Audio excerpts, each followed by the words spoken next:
I lost my job and immediately spent $450 on a pool membership.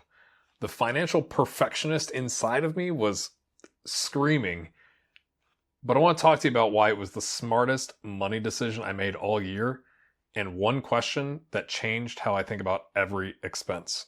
As you might imagine, when you get laid off, every expense in your budget gets scrutinized. We cut out eating out, Pokemon cards, subscriptions. But when it came to the discussion about a $450 pool membership, I paused. The old me would have said, no way, not a chance.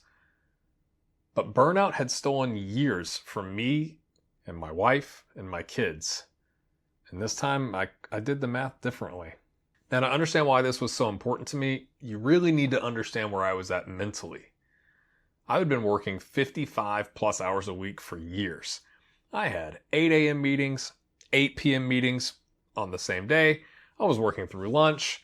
I was showing up late to dinner. I was on Slack constantly. Even if I wasn't at my desk, I was still working and distracted and answering questions and putting out global departmental fires. Burned out doesn't even really begin to touch it.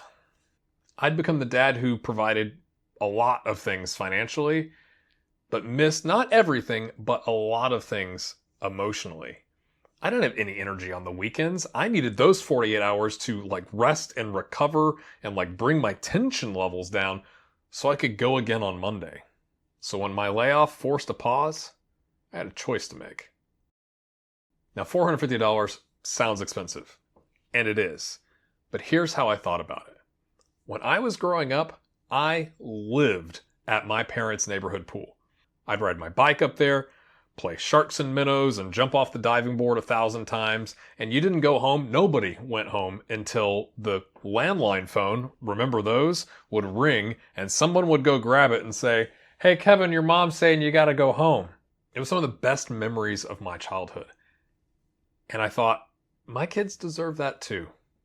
So I stopped thinking about every decision as purely financial and started thinking about making memories as well. I realized I wasn't just buying pool access. I was buying back some time from burnout. For years, I had been working here at this desk while my family's life, well, at least in the summers, happened there. And I hadn't sat by a pool and truly relaxed in years, and probably decades.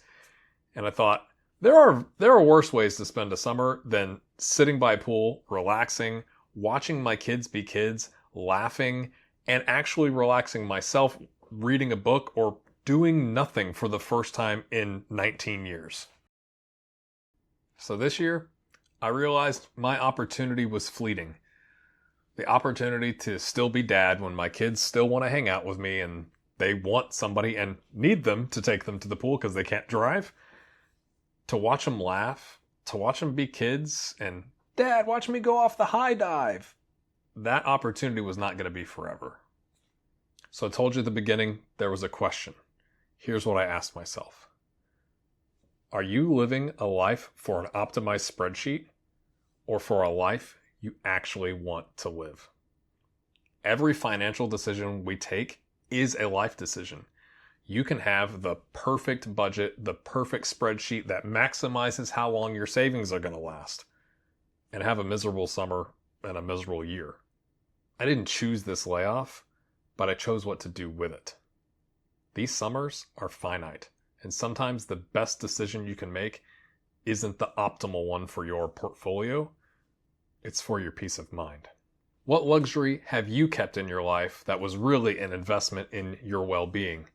Drop it in the comments below. And if this changed how you think about money, make sure you subscribe. I'm going to continue to put out content that talks about the small but intentional decisions we're taking as I rebuild my life.